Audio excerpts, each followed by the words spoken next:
일단 윤리 과목에 대해서 개괄적으로 좀 설명을 해드리고 넘어가도록 할게요. 타임라인은요, 어차피 내년에 12월, 그러니까 올해 12월 보신 분 빼고는 6월은 그냥 본인 스케줄대로 따라서 하시면 돼요. 그래서 큰 문제는 안 되고요. 일단 레벨 1, 2, 3 과목 구성 좀 먼저 보도록 할게요. 윤리만 좀 말씀드리겠습니다. 윤리가요, 레벨 1, 2, 3 때 다 들어가고요. 저랑 같이 하실 거고, 레벨 1 때 어떻게 배우실 거냐면요. 아직은 잘 모르실 텐데 코드랑 스탠다드라는 거를 배우실 거예요. 그게 지금 저희 5번 수업 나가잖아요. 그래서 5번째 수업 거의 한 2번째 시간까지, 그래서 거의 그것만 할 거예요. 그 다음에 여기 하나가 더 붙는데 깁스라는 게 붙습니다. 그래서 글로벌 인베스트먼트 퍼포먼스 스탠다드라는 곁가지 과목이 하나가 붙어요. 이렇게 해서 레벨 1 시험을 보실 거예요. 아마 비중 정도로 따지게 되면은 거의 이게 한 75에서 80% 정도 나올 거고요. 깁스가 한 25% 정도에서 20% 정도 나올 거 정도로 생각이 돼요. 이렇게 레벨 1 정리를 하시면 돼요. 레벨 2 때는 어떻게 되냐면요. 역시 똑같이 코드랑 스탠다드가 그대로 반복이 될 거예요. 그 다음에 원래 여기다가 깁스가 빠지고 작년 같은 경우에는 작년까지는 리서치 스탠다드라는 게 들어가는데 올해는 여기에 그런 것도 안 들어갔어요. 그래서 그냥 코드랑 스탠다드만 만약에 커리큘럼이 변경이 안 된다면 내년까지 그대로 갈 거예요. 레벨 3 가면 어떻게 되냐면요. 역시 코드랑 스탠다드 또 나오고요. 그 다음에 이때는 깁스가 다른 과목으로 아예 출제가 돼요. 그래서 이때는 깁스라는 과목이 아예 별도의 과목으로 출제가 되고 그 다음에 여기다가 따로 들어오게 되는 게 진도에서 SM 메이저 코드라는 따로 별도의 파트가 하나 들어옵니다. 그렇게 해서 총 에틱이 구성이 될 거고요. 이렇게 해서 레벨 1, 2, 3를 나가시게 될 거예요. 문제는 뭐냐면은 레벨 1 때의 비중이 저 요즘 잘 모르겠어요. 근데 레벨 1 때의 비중이 뭐 한 10에서 15% 정도 된다고 하더라고요. 레벨 2 때도 역시 마찬가지예요. 레벨 2 때 정확하게 10% 나오거든요. 근데 문제는 레벨 3인데 레벨 3 때 요만큼이 아까 제가 윤리라고 말씀을 드렸잖아요. 요만큼이 10%가 나올 거예요. 그 다음에 여기 깁스가 5%가 나올 거예요. 결론을 뭐를 말씀드리고 싶었냐면요. 레벨 1 때랑 레벨 2 때 어차피 윤리랑 지금 보시면 아시겠지만 과목 자체가 굉장히 많이 겹치고 있죠. 그래서 레벨 1, 2 때 만약에 여러분들이 코드랑 스탠다드를 요때 해놓으시게 되면요. 2 때 시간을 조금 더 줄이실 수 있고 3 때 시간을 조금 더 많이 줄이실 수가 있어요. 이게 왜 중요해지냐면은 레벨 3 때는 에세이 나온다는 건 들어보셨을 거예요. 멀티플이 50이고 에세이가 50입니다. 그래서 이렇게 해서 멀티플이 나오게 되고 여기다 이제 다른 과목들이 붙겠죠. 그리고 플러스 에세이 50%가 나오게 될 건데 잘 생각을 해보시면은 멀티플 50% 중에서 15% 정도가 윤리랑 깁스 문제거든요. 다시 여기 나머지가 그러면 여기 50%는 멀티플 나올 거 아니에요. 그 50 중에서 15%가 윤리 문제예요. 그럼 따지고 보면은 거의 3문제당 1문제꼴로 윤리가 출제된다라고 하는 거거든요. 그래서 레벨 2 때는 지금보다 더 시간이 없으실 거예요. 레벨 3는 지금보다 더 시간이 없으실, 그때보다 레벨 2보다 더 시간이 없으실 거고요. 그래서 레벨 1 때 이거를 해놓으시면요. 레벨 2랑 3 때 굉장히 많은 시간을 세이브 하실 수가 있으실 거예요. 그렇게 해서 생각을 좀 해주셨으면 좋겠고요. 그러니까 지금 시간이 있을 때 미리 정리해 놓는다고 생각을 해주시면 좋을 것 같고 그래서 책을요. 지금 여러분들 스웨저 받으셨죠? 가져오진 않으셨네. 스웨저를 받으셨는데 그걸로 안 나갈 거예요. 이 이유는 레벨 1이랑 2랑 3가 이게 커리큘럼이 계속 똑같아요. 그래서 원래 책이 똑같았어요. 근데 한 몇 년 전인가부터 제가 2012년부터 강의를 했는데 몇 년 전인가부터 1, 2, 3가 이게 커리큘럼이 똑같고 책이 똑같다 보니까 얘들도 이제 좀 느낌이 이상한 거예요. 그래서 1이랑 3 책을 바꿨는데 어떻게 바꿨냐면 내용을 대폭 생략을 했어요. 그럼 2 책이 제일 좋겠죠. 그래서 2 책을 복사해 드리는 거예요. 지금 이 제 말 이해되세요? 2 책으로 나갈 거예요. 그럼 이게 왜 좋냐면요. 1 때 2 책으로 하잖아요. 그럼 2 때 어차피 저한테 배우실 거거든요. 다른 학원 안 가시면은 그럼 전 제 책으로 그냥 해요. 이 책으로 해요. 제 책은 아니죠. 레벨 2 책으로 그냥 나갈 거예요. 3 때는요. 3 때는 레벨 2랑 1 때 했던 책이 있는데 왜 또 새로운 책을 쓰겠어요? 그냥 그 책 쓰시면 돼요. 그래서 이 책에다가 그냥 필기를 다 해놓으세요. 이걸 제가 지금 제본을 좀 해드리고 싶었는데 학원이랑 커뮤니케이션 좀 미스가 나가지고 어차피 지금 인터넷으로도 올라가 있기는 한데 미안해요. 스탬플러로 찍어드렸어요. 재정 상황이 반영되는 건 아니고요. 어쨌든 여기 킹코스 있잖아요. 가서 제본하세요. 그거를. 제본하셔서 1 때 그거 쓰시고 2 때도 그거 똑같이 가져오세요. 2 때 책 안 바뀌거든요. 똑같은 거 쓸 거예요. 별다른 일 없는 이상. 3 때도 똑같은 거 쓸 거예요. 그거 그대로 가져오시면 돼요. 그리고 사실 이렇게 말씀드리거든요. 2 때는 강의 들어오지 마시라고 말씀드려요. 그러니까 1 때 제 강의 여기 지금 들으시잖아요. 이렇게 많이. 그러면은 2 때는 어차피 제가 똑같은 진도 나갈 거예요. 똑같은 내용을 할 거고, 똑같은 농담을 할 거고, 똑같은 내용들이 여기 쓰여져 있고, 똑같은 문제를 풀 거예요. 조금 더 깊게 들어가는 정도가 있겠죠. 조금 더 문제를 많이 풀고, 내용 정리는 했으니까. 그 정도 차이지, 전반적으로 큰 그림의 차이가 안 난다고요. 그러면은 본인이 그냥 공부하시면 돼요. 본인이 그냥 공부하시고, 학원에서 나눠주는 문제 풀고, 그렇게 정리하시면 됩니다. 그리고 만약에 여기에 이제 리서치 스탠다드랑 뭐 소프트 스탠다드랑 뭐 이런 거 잘 모르시죠? 근데 어쨌든 그런 것들이 있어요. 그게 만약에 붙었다라고 하면은 마지막 시간에만 오시면 돼요. 학원서 5번 나가거든요. 마지막 교시에만, 마지막 교시도 1교시는 들어올 필요도 없어요. 그냥 2번째 시간이나 3번째 시간 아니면 미리 학원에 체크를 하세요. 그래서 이거 들어와야 되냐라고 체크를 하셔서 그때 들어오실지 말지를 판단하시면 된다고요. 만약에 추가된 거 없으면 그냥 레벨 1 교재로 정리하시고 레벨 2 때 시험 보시면 돼요. 그렇게 진도를 나갈 겁니다. 그래서 아시겠죠? 그래서 지금 나눠드린 책으로 나갈 거고 왜 이런 일이 발생되는지 이따가 수업 시간에 제가 한번 다시 말씀을 드릴게요. 책이 편제가 어떻게 되는지는 그때 말씀을 좀 드리겠습니다. 그래서 윤리는 그렇게 나갈 거고요. 그래서 스웨저로 복사해드린 책으로 기본적으로 나갈 겁니다. 혹시 커리큘럼 안 봐야 되냐라고 물으시는 분들이 있는데 커리큘럼은 더더욱 안 볼 거예요. 설명해 보신 분 한번 손 들어 보시겠어요? 설명이라는 게 있어요, 여러분. 안 와보셨어요? 아, 어떻게 이렇게 전멸일 수가 있지? 손 들어보세요. 설명에 와보신 분. 아니면 동영상이라도 보신 분. 알겠습니다. 설명의 동영상이 있어요. 보세요. 거기서 제가 뭐 여러 가지 내용이 있지만 일단 여기 관련해서 중요한 거는 CFA 시험이 어쨌든 어떻게 구성이 되어 있냐면요. 아주 예전에 태고 쪽에는 Learning of Statement라는 일종의 퀘셔네어를 그러니까 질문을 만들어 가지고 사람들한테 이렇게 돌렸어요. 그래서 네가 CFA를 하면은 이런 것들은 좀 알아줘야 되지 않겠니라는 질문지들을 돌렸습니다. 그래서 질문지랑 같이 이 질문에 대한 답을 찾을 수 있는 원서 리스트를 같이 돌렸어요. 그럼 옛날에 공부하시는 분들은 어떻게 했냐? 협회에서 발표한 그 원서 있죠. 책 두꺼운 거, 영문서적. 그거를 다 수입을 해왔어요. 그래서 이 퀘션에 대한 답을 본인들이 찾아가지고 공부를 하셨던 분들이에요. 예전에는 그랬어요. 근데 세월이 지나면서 이게 LOS가 결국은 퀘션이라고 했잖아요. 그러면은 이 LOS에 대한 리스트가 막 있을 거 아니에요. 그래서 카플란에서 어떻게 했냐면요. 이 LOS에 대한 답을 자기네들이 만드는 거예요. 그래서 LOS에 대한 답이 있겠네, answer. LOS에 대한 답이 있겠네, answer. 이렇게 해가지고 이거를 책으로 묶어서 냈어요. 그게 지금 여러분들이 보고 있는 스웨저 노트예요. 지금 스웨저 노트가 어떻게 구성되는지 아시겠어요? 경장 나갔고 뭐 데리버티브 나갔으니까 아시죠? LOS 있고 내용 있고 LOS 있고 내용 있잖아요. 그게 질문답 질문답이에요. 그래서 질문답이랑 편제가 조금 이상할 수 있어요. 그러니까 원래 책이라는 게 편제가 굉장히 스트럭처리 잘 돼서 나오잖아요. 근데 퀘션 앤서고 서머리다 보니까 약간 편제가 물론 맞춰놓긴 했지만 조금 이상할 수 있다고요. 근데 괜찮아요. 그냥 그대로 하시면 돼요. 어차피 이걸로 하시는 거니까. 커리큘럼북은 어떻게 된 거냐면요. 몇 년의 협회가 이거를 보고서 본인들도 책을 좀 만들어야겠다 해서 뭐를 만들기 시작했냐면요. 커리큘럼북이라는 걸 만들었어요. 커리큘럼북은 어떻게 구성이 되어 있냐면 LOS 앤서이 된 거를 역시 LOS를 쭉 나열을 해요. 그럼 LOS를 쭉 나열한 다음에 그럼 답은 어떻게 하냐? 답은요. 이 answer를 원서에서 가져와서 달았어요. 그래서 answer를 from 오리지널 소스에서 달아가지고 본인들이 오리지널 소스 사실 아니에요. CFA 멤버들이 쓰는 것들이 대부분이에요. 그래서 멤버들이 이거를 굉장히 장황한 언어로 풀어내요. 그리고 요거를 다시 한 권의 책이 아니죠. 여러 권의 책으로 만들어가지고 일종의 끼어 팔기죠. 샀잖아요. 강제로. 몰라요. 결제 안 했어요. 여러분? 안 봤어요. 내역서? 여러분 우리 관심을 좀 가져봐요. 여러분들이 보는 시험이잖아요. 제가 보는 시험이 아니고. 그죠? 끼어 팔기로 샀다고요. 지금서 열받아요? 끼어 팔기로 돈 내셨어요. 강제 구매란 말이에요. 그래서 만약에 자 정리할게요. 이걸 제가 왜 말씀드리냐면요. 만약에 본인들이 공부를 할 때 기본적으로 저는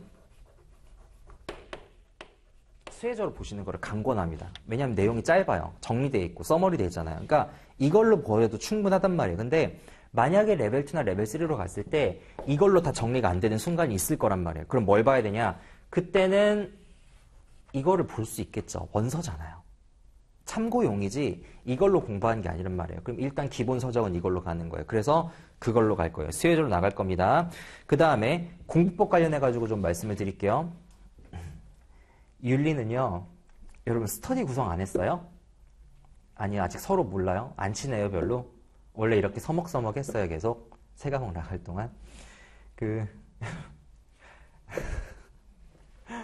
알겠습니다. 좀 긴장을 좀 풀어보세요, 여러분. 왜 이렇게 딱딱하게 굳어 계세요? 아침 안 드시고 오셨어요? 아, 알겠습니다.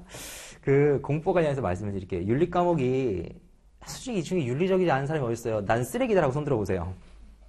나는 내가 생각해도 좀 윤리성이 좀 결여가 되어 있는 것 같다. 문제가 있는 것 같다. 아무도 없잖아요. 그쵸? 그쵸? 그럼 난 윤리적이다라는 사람 손 들어보세요. 안 드셔도 돼요. 윤리 과목이라고 생기면 떨어져요. 왜냐하면 우리가 실상 그렇게 윤리적이지 않아요.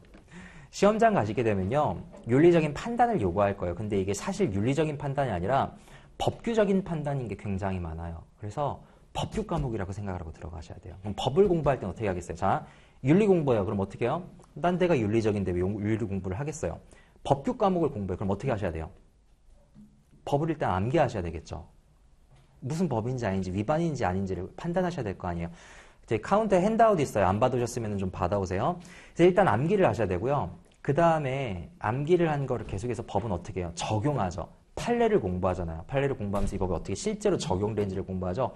그렇게 나가셔야 돼요. 그래서 일단 제가 암기를 시켜드릴 거예요. 그 암기를 하기 위해서 이해를 하는 거예요. 암기는 일단 해야 돼요. 이해만 한다고 해결되지 않아요. 암기를 하시고 그 다음에 그걸 하기 위해서 제가 이해를 시켜드릴 거고 그 다음에 이거를 적용하는 문제들을 계속 풀 거예요. 그런데 레벨 1이랑 레벨 3에 바뀐 교재가 그 문제들을 삭제를 해버렸어요. 케이스들을. 내용만 그냥 던져놓은 거예요. 그래서 그걸로 안 나가는 겁니다. 자, 진도 나가도록 할게요. 일단 어딜 보실 거냐면요. 그래서 지금 새로 받은 수혜전은 무시하시고요. 핸드아웃 여러분들이 3개 받으셨을 거예요. 한번 보시겠어요? 일단 영어로 돼 있는 게 2개고 한글로 돼 있는 게 1개예요. 그쵸? 자, 영어로 돼 있는 것 중에서 두꺼운 건 책이에요. 그건 스웨조 노트예요. 복사해드린 거. 옛날 스웨조 노트예요. 괜찮죠? 그 다음에 그거 지금 스테이플러로 이렇게 찝어져 있는데 지금 빼시는 것도 괜찮아요. 나중에 재본할 생각을 하면은 괜히 중간에 접는 것보다 지금 스테이플러 빼셔가지고 이렇게 그냥 나가는 것도 괜찮습니다. 그 다음에 한글로 돼 있는 게 있을 거예요. 그걸 제가 뭐라고 할 거냐면 핸드아웃 봐달라고 할 거예요. 한글로 된 핸드아웃 봐주세요라고 하면 그거 보시면 돼요. 그 다음에 영어로 돼 있는 거 있죠? 영어로 돼 있는 거는 커리큘럼북을 보라고 하면은 그거를 봐주시면 돼요. 아시겠죠? 커리큘럼북에서 봐야 될 것만 뽑아가지고 제가 복사해 드린 거예요. 그럼 커리큘럼북은 그것만 보는 겁니다. 자, 나가도록 할게요. 일단 잠시만요. 복사된 것 좀 잠깐만 좀 줘보시겠어요? 스웨조 노트? 페이지 수 좀 잠깐만 좀 확인할게요. 제 거랑 맞나?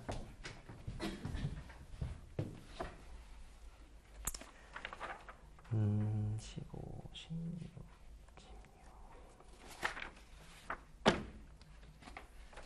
한 페이지가 빠지나? 두 페이지가 빠지나? 16, 17. 페이지만 더해주면 되고. 오케이, 알겠습니다. 네, 일단 몇 페이지 보시냐면요. 17페이지 봐주세요. 17페이지 봐주세요. 16페이지 먼저 봅시다. 거기 보면 코드 오브 에픽스라는 게 있을 거예요. 그죠? 그 다음에 로마자로 해서 1, 2, 3, 4, 5, 6, 7번이라고 되어 있는 게 있을 거예요. 있죠? 일단 거기에다가 볼 건데 가기 전에 인트로덕션 간단히만 좀 해보도록 할게요. 핸드아웃 좀 잠깐만 보시겠어요? 핸드아웃 잠깐만 보시면요. 핸드아웃 3번째 페이지. MBS에 3가지 구조 있어요. 거기 펴놓으시고서 그냥 들으시면 돼요. 이건 시험에 안 나오는 거예요. 그냥 들어보세요.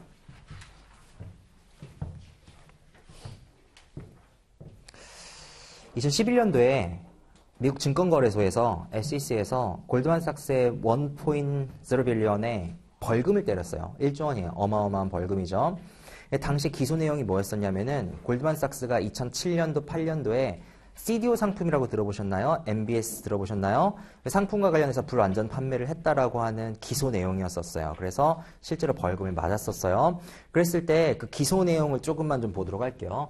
자, 2007년도 8년도로 들어가면서 MBS 구조를 좀 살펴볼게요. 어떤 구조가 있었냐면요. 일단 기본적인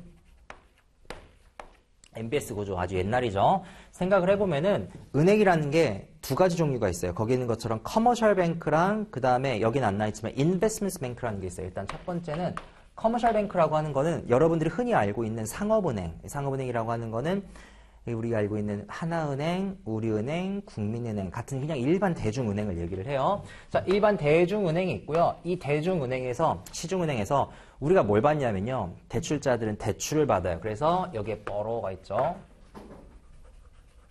대출자들이요, 예를 들어 주택을 하나 구입을 했다라고 가정을 해봅시다. 집을 샀어요.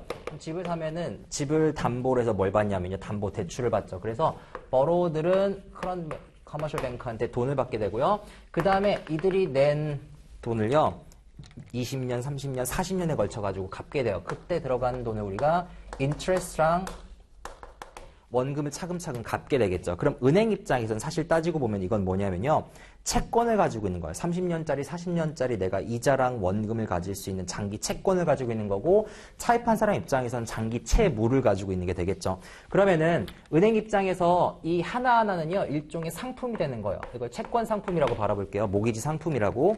자, 모기지를 받았어요. 그럼 이 모기지 상품들이 여러 개가 있어요. 이게 전통적인 은행의 어떤 비즈니스 모델이에요. 돈 빌려주고 관리 잘해서 이자랑 원금 잘 상환받으면은. 근데 문제는 뭐냐면은 이 상품이 너무 장기인 거예요. 금액은 너무 큰 데에 비해서 너무 장기다 보니까 재미가 없어요. 20년, 30년짜리다 보니까. 그래서 은행이 굉장히 옛날에 안정적이지만 따분하다라고 했던 직장이었던 거 혹시 기억나세요? 예전에 그런 일들이 굉장히 많았었거든요. 은행 들어가면은 안정적이고 하지만 굉장히 따분하고 지루하다라고 해서 20년, 30년 동안 대출자들 관리만 해주면 되는 거예요. 이 대출금이 펑크가 안 내게. 그래서 은행에서 꾀를 냈어요. 어떻게 했냐면은 이 대출 상품들이 이렇게 많은데 이것들을 우리가 이렇게 하나의 선물꾸러미로 묶어보자. 그래서 이렇게 하나의 선물꾸러미로 묶어가지고 이거를 우리가 유동화한다라고 하거든요. 팔아보자. 그러니까 팔아보니까 이걸 어떻게 팔냐면요. 자, 이렇게 묶은 것들을 어디다가 파냐면요. 거기에 있는 것처럼 SPC라고 보이나요? Special Purpose Company 또는 Special Purpose Vehicle이라 그래요. 특수목적법인이라고 하죠. 이 특수목적법인을 세워가지고 이거를 팔아버려요. 그리고 이거를 관리해주는 뭐 서비스 컴퍼니라고 있는데 이건 관리회사라고 생각하시면 돼요. 관리회사를 하나 세워가지고 페이퍼 컴퍼니를 만들어가지고 팔아요. 그럼 이 페이퍼 컴퍼니 이걸 어떻게 하냐면요. 이 상품을 기초로 해가지고 주식이나 채권을 발행합니다. 다시 재발행하는 거예요. 이렇게. 무슨 얘기냐면요. 자, 이 초록색 상품이라는 건요. 대출자들이 갚는 이자랑 원금을 받는 상품이에요. 이거를 꾸러미로 묶었어요. 그 꾸러미를 누구한테? 여기 SPC한테 그 꾸러미를 넘겼어요. 그럼 이쪽에서 원금과 이자가 들어가요. 그러면은 이 상품에다가 투자를 하세요. 그럼 저희가 이자와 원금 쟤들이 갚는 거를 드리고 거기에다가 플러스 알파의 추가 금리를 조금 더 얹어 드릴게요. 라고 투자자들을 끌어모은 거예요. 그 상품들이 좋아 보였던 누가? 투자자들이 이 상품에 돈을 꽂겠죠. 누가 꽂냐면요. 되게 연기금들이 좀 많이 꽂았었어요. 여러분들이 갖고 있는 국민연금 아니면은 예를 들어 캘리포니아의 국민연금도 있겠죠. 퇴직연금 펀드들이 캘프가 이런 데다가 돈을 꽂는단 말이에요. 그럼 돈을 왜 꽂냐?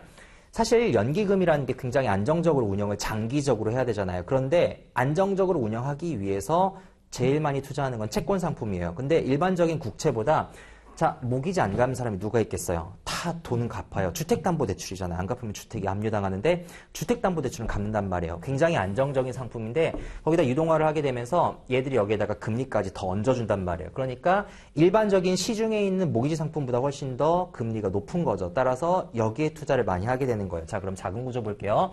자, 이거를 바탕으로 투자자들한테 주식이나 채권을 발행을 해요. 그리고 투자자들은 이 상품에다가 돈을 집어 넣는 거예요. 자, 그럼 왜 이런 구조를 했을까요? 첫 번째, 은행은 왜 이런 짓을 했냐면요.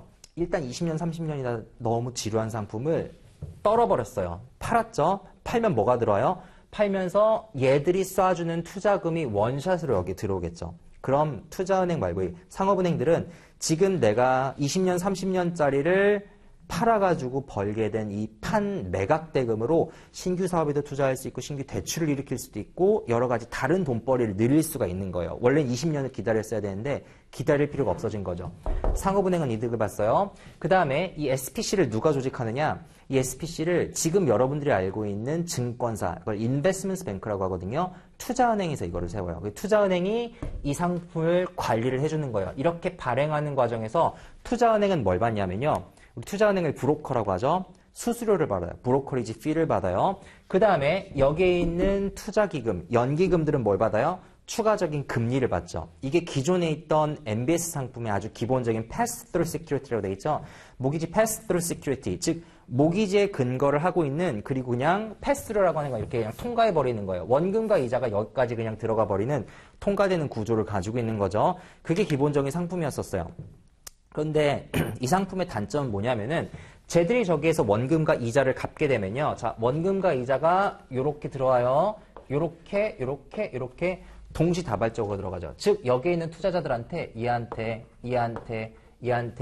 원금과 이자가 동시다발적으로 들어간단 말이에요. 즉 이 상품은요. 쟤들이 원금과 이자를 갚을 때 여기에 있는 투자자들이 그 돈을 동시에 받을 수밖에 없어요. 그래서 다양한 투자 상품을 원했던 투자자들한테는 이 상품은 적절하지가 않습니다. 그래서 투자은행에서, 증권사에서 이 상품을 구조화하기 시작해요. 어떻게 구조하냐? 그게 두 번째 그림이에요. 무슨 얘기냐면 자, 상품 중에서 이렇게 돈을 나누는 거예요. 즉 돈을 먼저 받아가고 싶은 사람, 조금 나중에 받아가도 싶은 사람, 더 늦게 받아가도 되는 사람, 이렇게 티어를 나눠요. 이거를 트렌치라고 합니다. 거기에 있죠. 트렌치라고 하죠. 그래서 여기는 무슨 트렌치냐면요. 거기에 보면 시니어 트렌치라고 돼 있을 거예요. 시니어 트렌치라고 돼 있을 거고요. 이거를 맷잔이라고 하고요. 이걸 에코티 트렌치라고 하는데 자, 다시요. 얘들이 이자 원금을 갚아요. 이자 원금을 갚으면 이렇게 돈이 들어가는데 이제 순서를 정해요. 밑에서부터 들어가. 그 다음. 그래서 자, 여기서부터 돈이 갚아지는 거예요. 그럼 여기에 투자한 투자자들이 그 돈을 먼저 받아가겠죠. 자, 여기에 투자한 사람들이 있고요. 여기에 투자한 사람, 여기에 투자한 사람. 즉, 돈을 제일 먼저 받아가는 사람들은요. 연기금 같은 안전한 투자를 원하는 사람들이었을 거예요. 그러면은 여기서 원금과 이자를 갚게 되면 그들이 제일 먼저 받아가죠. 그 다음 맷잔이에 투자한 사람들은 원금과 이자를 갚는 사람들이 시니어 트렌치에 돈을 다 채우고 난 다음에 그 다음 순서로 받아갈 거예요. 단, 이 친구들은 여기에다가 추가적으로 알파를 더 줘야 되겠죠. 조금 더 추가적인 금리를 얹어주는 거예요. 그 다음 에코티. 에코티는 더 위험해요. 이유는요. 여기서 이렇게 있는 채권 중에서 아무리 못해도 한 100명 중에 한 명은 돈이 안 들어올 수도 있잖아요. 그럼 이 돈이 안 들어오게 되면은 다 갚다가 에코티 트렌치는 돈이 안 들어갈 수도 있는 거예요. 들어갈 수도 있고 안 들어갈 수도 있겠죠. 그러면은 얘들 입장에서는 그만큼 뭘 지는 거예요? 리스크를 지는 거예요. 그래서 이 리스크를 자기들이 떠안는 만큼 추가적인 금리, 수익률을 더 가져가는 거죠. 대개 이 에코티 트렌치는 누가 또 투자를 하냐면요. 이 상품을 구조화했던 증권사들이 들어가게 돼요. 그래서 이렇게 투자를 하는 게 지금 여러분들이 보고 있는 ABS의 CDO 구조, MBS의 CMO 구조라고 얘기를 하는 거예요. 그래서 시니어 트렌치는 대개 여기에다가 시니어 트렌치, 맷자인 트렌치, 에코티 트렌치가 있는데 그리고 이제 여기에다가 추가적으로 뭐가 붙게 되냐면요. 크레딧 레이팅 에이전시라고 들어보셨나요? S&P, 무디스, 피치스 같은 이런 3대 기관들이 들어와가지고 여기다가 신용 등급을 발행을 합니다. 시니어 트렌치는 국채 등급의 AAA, 그 다음 맷자리는 뭐 BB 이렇게 발행을 하겠죠. 그래서 상품이 발행이 되는 거예요. 이게 모기지 백트 시큐리티의 CMO 구조, CDO 구조라고요. 자, 비단 모기지뿐만이 아니에요. 뭣도 들어오냐면요. 여기다가 추가적인 론도 들어와요. 즉, 예를 들어서 이게 모기지에 근거를 하고 있으니까 모기지 백트 시큐리티지 자산에 근거하고 있으면 에셋 백트 시큐리티라고 하거든요. 그럼 우리가 할부로 갚는 모든 것들은 다 유동할 수 있어요. 예를 들어서 신용카드 론도 장기적으로 빌리면 유동할 수 있고 또 뭐가 있을 수 있을까요? 학생 대출, 스튜던트 론 같은 경우도 자동차, 오토론 같은 경우에도 그러면은 여기에 예를 들어 오토론이라든가 스튜던트 론 같은 것들이 다 들어가게 되면요. 그때는 MBS라고 하지 않고 Asset Backed Security라고 얘기를 하기도 해요. 자, 여기서 멈췄으면 상관이 없는데 근데 이제 여기서 한 발짝 더 나가죠. 투자기관들이. 어떻게 나가냐면은 여기에는 에코티 트렌치가 있잖아요. 그러면은 에코티 트렌치는 사실 시니어 트렌치보단 돈 받을 가능성이 적어요. 하지만 에코티 트렌치만큼은 아닐 거란 말이에요. 그러면은 적당히 저 사람들이 돈을 갚아주기만 하면 맷자인 트렌치도 어쨌든 찰 거예요. 그래서 투자은행이 여기 꾀를 내는 거예요. 다른 증권사 에코티 트렌치도 있을 거 아니에요. 다른 증권사, 죄송합니다. 맷자인 트렌치도 있을 거 아니에요. 다른 증권사에 맷자인 트렌치도 있겠죠. 이 증권사만 있는 게 아닐 거 아니에요. 수많은 맷자인 트렌치들이 다른 데도 있을 거 아니에요. 그럼 그 맷자인 트렌치를 쭉 모아가지고 다시 한번 뭘 하냐면요. 이렇게.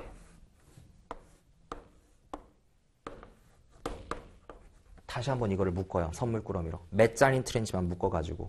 그럼 무슨 일이 벌어지냐? 얘들이 원금과 이자를 갚아요. 그러면은 돈이 차요. 차다가 어떤 몇 잔이는 돈이 들어오고 어떤 몇 잔이는 돈이 들어오고 어떤 몇 잔이는 돈이 안 들어오고 하지만 어쨌든 대부분의 몇 잔이 많이 구성을 하게 되면 돈은 들어올 거 아니에요. 중고차 여러 개를 100대를 샀다고 해봐요. 쭉 나래비 세우면은 물론 중고차지만 괜찮은 차들도 있을 거고 안 좋은 차들도 있을 거고 어쨌든 괜찮은 차들이 있을 거 아니에요. 그러면은 다시 이렇게 묶은 상태에서 얘들이 뭘 하냐? 이거를 근거로 해서 또다시 한번 주식과 채권을 발행하는 거예요. 그래서 아까 있던 구조가 다시 한번 나오게 되죠. 이렇게. 그래서 다시 한번 여기에 크레딧 레이팅 에이전시가 등장해요. 또다시 여기에다가 트리플 A 등급을 발행하는 거예요. 이유는요. 메자닌 트렌치지만 메자닌 트렌치를 10,000개를 구성해버리면은 어쨌든 메자닌 트렌치더라도 더러운 물이라도 이렇게 표현하면 되죠. 메자닌 트렌치더라도 수많은 메자닌 트렌치를 중에서 다 부도가 나는 건 아닐 거 아니에요. 어느 수준까지만 부도가 날 거니까 그럼 그거를 우리가 여기에다가 구성해서 트리플 A를 등급을 부여해도 문제가 없다라고 생각을 했겠죠. 그 다음 등급을 다시 트리플 B를 발행하고 그 다음 C 등급을 발행을 하고 이렇게 다시 한번 구조를 하는 거예요. 여기에다가 또다시 투자를 해요. 지금 제가 한 번 구성한 거를 CDO 스퀘어라고 얘기를 합니다. 한 번만 하는 게 아니에요. 한 번 더 할 수 있어요. 어떻게 할 수 있냐? 여기 있는 메자닌 트렌치가 있죠. 여기만 있는 게 아닐 거예요. 또 있을 거예요. 또 이 메자닌들을 또다시 끌어모아요. 그래서 또다시 한번 상품을 발행해요. 그거를 CDO 큐브라 그래요. 이런 식으로 해서 무한히 나가는 거예요. 그래서 최초의 모기지 백트 시큐리티 시장만 보고 보면요. 사실 이거 1조 원 정도밖에 안 됐다 그래요. 1.2 트릴리언 빌리언 정도? 1.2 트릴리언 달러니까 한 1.2조 원 정도? 1.2조 달러 정도밖에 안 됐다라고 생각을 하는데 만약에 이게 CDO 시장으로 넘어오게 되면요. CDO 시장은 한 10배 정도가 됐다라고 하죠. 시장이 갑자기 커진 거예요. 사실 여기에 있는 원금과 이자 갚는 사람들은 똑같단 말이에요. 그래서 MBS 시장에서 당시에 문제가 생겼던 건 뭐냐면요. 여기에 모기지를 빌려줬던 버로들인데 이 등급을 3등급으로 나눕니다. 거기 있는 것처럼 서브 프라임과 넌 프라임과 프라임 등급이 있어요. 프라임 등급은 등급이 좋은 애들이에요. 그 다음에 넌 프라임 등급은 혹시 영화에서 알테이라고 들어보셨나요? 알테이 등급이라고도 얘기를 합니다. 중간 등급은요. 알테이 등급이라고 해요. 모르셔도 상관없어요. 그 다음에 제일 안 좋은 애들을 프라임 밑에 있는 애들이라고 해서 서브 프라임 애들이라고 그래요. 자, 금리가 올라가요. 금리가 올라가면서 이자랑 원금을 못 갚는 애들이 점점 더 많아지게 돼요. 그리고 어떤 일까지 있었냐면은 원금 유예 상품도 굉장히 많았었다고요. 자, 이자랑 원금을 못 갚는 애들이 처음에는 요만큼이었는데 요만큼까지만 늘어났다라고 가정을 해보세요. 그러면은 처음에는 요만큼만 들어왔었는데 그 다음에 이제 이것도 안 들어온다고요. 이런 몇 잔이 늘어나게 되면은 여기에서 비록 트리플 A를 받은 상품일지라도 트리플 A 상품이 부도가 날 수가 있게 되는 거예요. 이게 서브 프라임 모기지의 한 단면이었었어요. 그 다음 또 다른 단면은 뭐였냐면은 이 CDO 상품이라고 하는 거는 기본적으로 금융상품이 부도가 나지 않는다는 거를 전제로 해요. 자, Collateralized Debt Obligation의 약자잖아요. Collateralize라는 거는 묶은 거예요. Debt는 채권 상품이고요. 이거를 채권 상품으로 묶어서 내가 판매를 한 건데 이 채권 상품이 부도가 나게 되면은 이 상품은 부도가 나는 거죠. 즉 CDO 상품은 기본적으로 채권 상품이 부도가 나지 않는 경기가 호황일 거를 가정하고 만든 상품이에요. 그렇겠죠? 그래서 부동산 시장이 2000년대 초반부터 2000년대 말까지 굉장히 호황이었기 때문에 이 시장도 커질 수가 있었던 거예요. 그런데 시장이 2007년도 8년도로 넘어가게 되면서 점점 금리가 올라가고 안 좋아지죠. 그래서 2000년대 중반이 넘어가게 되면서 우리가 흔히 얘기하는 AIG로 대두되는 들어보셨죠? AIG는 박지성 선수가 옛날에 달고 뛰었었잖아요. 그 AIG가 이 아메리칸 인슈런스 그룹이 인터내셔널 그룹이 보험 상품을 발행을 하는데 어떤 보험 상품이냐면 여기에 있는 CDO 상품이 부도가 나게 되면 그 상품에 대해서 보상을 해주게 되는 크레딧 디퍼트 스왑이라고 혹시 들어보셨나요? CDS라고 하는 보험 상품을 개발해서 판매를 해요. 다시요. CDO 상품은 뭐에 베팅하는 거냐면은 금융시장이 부도나지 않는 거에 베팅하는 거예요. 여기에 있는 CDS는 뭐에 베팅하는 거예요? 금융시장이 부도나는 거에 베팅을 하는 거예요. 부도가 나게 되면 자기네들이 보상금을 줘서 그거를 메꿔주는 거라고요. 그래서 당시에 골드만삭스를 필두로 했던 모든 투자은행들이 이 상품이 불안불안해지는 거예요. 장이 말기로 갈수록, 2000년대 후반으로 갈수록. 그래서 CDO 상품을 고객들에게 권하는 동시에 뒤로 돌아서는 CDO 상품이 부도가 날 것 같으니까 크레딧 디폴트 스왑을 좀 사놔야 되겠다. 그래서 이 크레딧 디폴트 스왑을 역으로 매수를 해놔요. 자, 그러면은 이 상품은요, 금융상품이 부서지게 되면은 여기에 대해서 보상금을 주는 거니까 2007년도, 8년도로 넘어가게 되면서 금융상품들이 부러지기 시작했죠. 그럼 어떻게 해요? CDO에서 줘야 되는 보상금이 어마어마하게 늘어났겠죠. 당시에 여기에 빨대를 꽂고 있었던 게 골드만삭스, 모건스탠리, 소시에테 제너럴 등등등등 너무나 많은 상품들이 여기에다가 뭘 꽂고 있었냐면요, 보험금을 타가야 되는 거예요. 근데 이게 왜 문제가 됐었냐면요. 당시에 가장 이슈가 됐었던 거는 AIG에 대한 구제금융 개혁 법안이었었죠. 리만 브라더스가 파산했어요. 그 파산하게 냅뒀어요. 그런데 AIG가 위기가 닥치니까 AIG를 죽여야 되냐 살려야 되냐에 대해서 굉장히 많은 논란이 있었어요. 근데 AIG를 살릴 수밖에 없었던 이유는 여기 당시 얼마가 꽂혔냐면요. 170빌리언 달러가 꽂혔었거든요. 굉장히 큰 돈이에요. 170조 원. 한국에 있는 시총기업으로 해서 6위부터 10위까지 더해도 120조 원이 안 나와요. 그러니까 한국에 있는 시총기업으로 포스코, 현대자동차, CJ 이런 데 다 합쳐도 110조가 안 나와요. 그거를 AIG에다가 구제금융 법안을 통과시키면서 꽂은 거예요. 왜 꽂았냐면은 이 CDS 상품을 매입한 투자은행들이 있을 거 아니에요. 그 투자은행들한테 뭘 지급해야 되냐면요. 보험금을 지급을 해야 돼요. 투자은행들은 왜 얘들이 보험금을 타가야 돼요? 투자은행에 돈을 넣어준 커머셜 뱅크가 있을 거고, 그러면은 만약에 AIG가 돈을 못 갚아서 부도가 나요. 보험금을 지급 못하게 되면 부도가 나겠죠? AIG가 부도가 나면 여기에 있는 투자은행이 부도가 나고, 투자은행이 부도가 나면 상업은행이 부도가 나고, 상업은행이 부도가 나면은 저기에 투자했던 일반 투자자들까지 다 손해를 볼 수가 있기 때문에 어쩔 수 없이 AIG가 여기에 많은 구제금융을 받을 수밖에 없었다고요. 굉장히 큰 이슈였었어요. 근데 지금까지 이런 크게 전개가 됐었는데 상품 규모로 보면은 모기지는 한 1 트릴리언 달러였었고요. 한 정확히는 1.2 트릴리언 달러. 그 다음에 여기 있는 CDO 같은 경우에는 한 10 트릴리언 달러 정도, 10 트릴리언 달러. 이거 같은 경우는 60 트릴리언이었으니까 굉장히 컸었죠. 굉장히 더 많이 커진 상태였었고요. 그랬을 때 지금 이거를 왜 말씀을 드렸냐면요. 우리가 윤리를 배울 거예요. 윤리를 배울 텐데 아직은 잘 모르시니까 제가 몇 개를 좀 연결시켜 들어볼게요. 골드만삭스가 금융시장이, 즉 부동산 시장이 망하지 않을 거다라는 가정하에서 투자자들한테 CDO 상품을 팔아요. 그런데 판과 동시에 자기네들 이 상품이 이상하다는 거 알고 있었어요.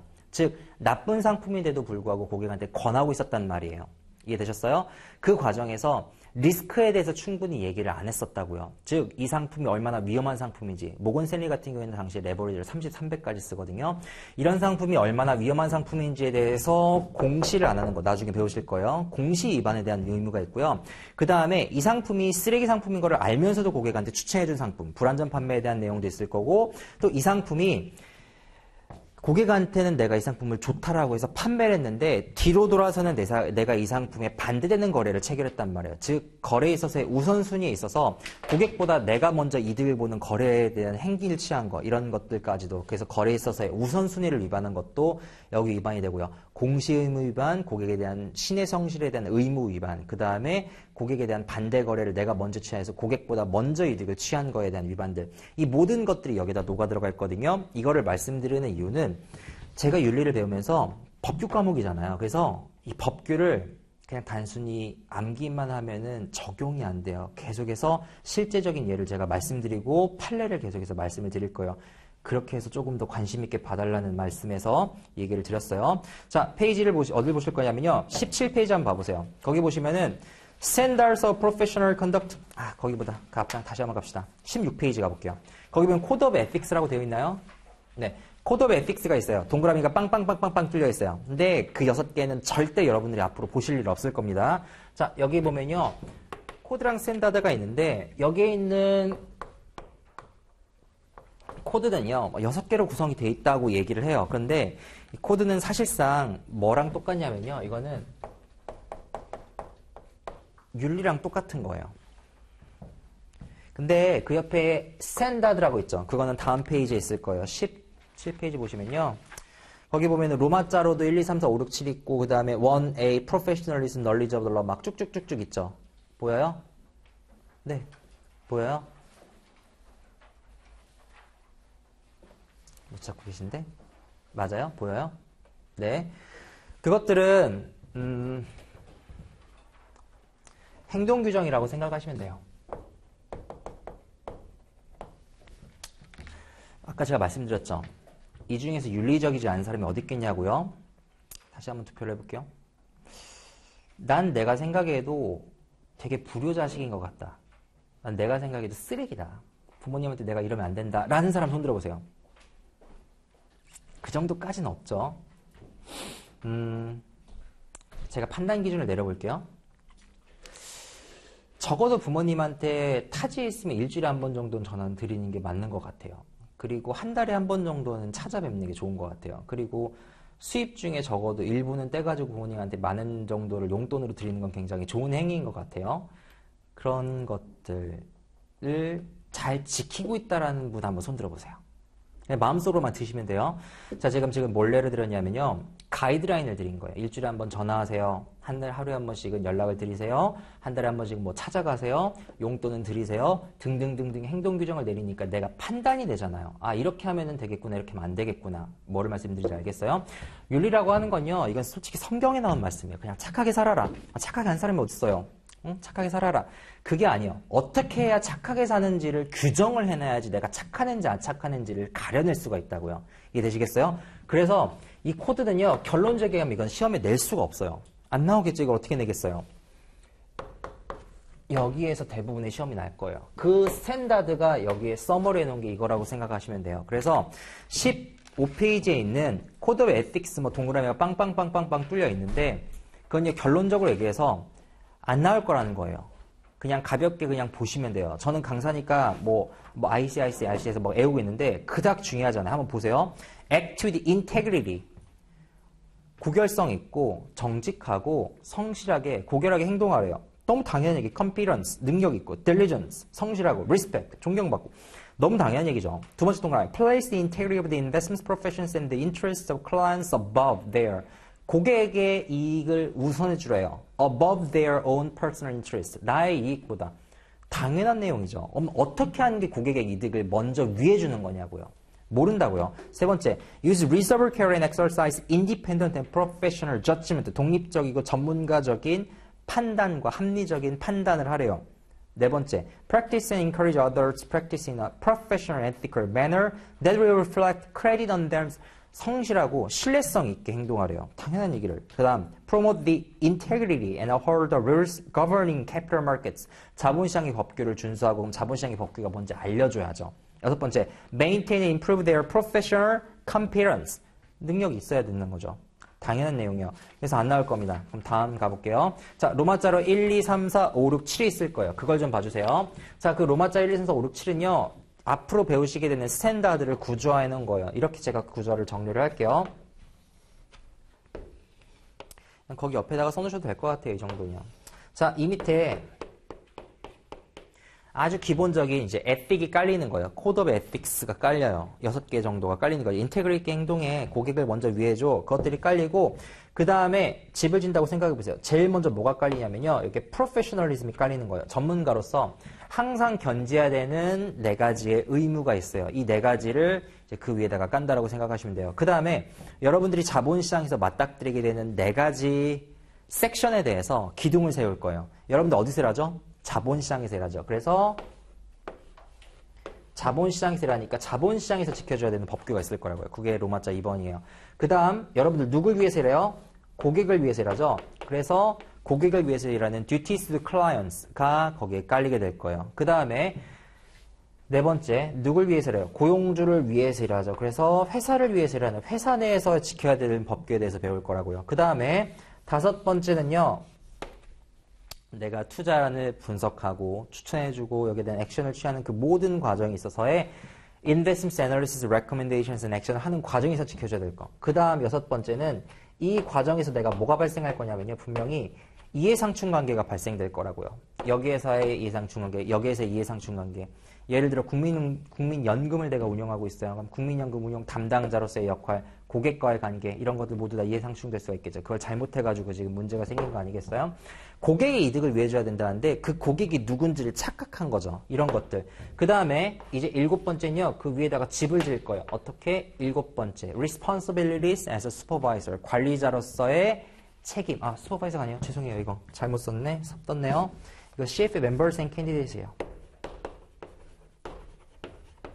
협회 멤버 앤 캔디데이트로서 지켜줘야 되는 의무들이 있어요. 예를 들어서 명함 팔 때 똑바로 파는 거, 이름 쓸 때 제대로 쓰는 것들, 이런 기본적으로 그냥 가져줘야 되는 소양 같은 것도 있어요. 그래서 이렇게 하나의 이거 증권거래소잖아요. 이렇게 해서 하나의 그림이 나오게 돼요. 그럼 어떻게 나갈 거냐? 이 프로페셔널리즘에 대한 4가지 거부터 해서 하나하나 배울 거예요.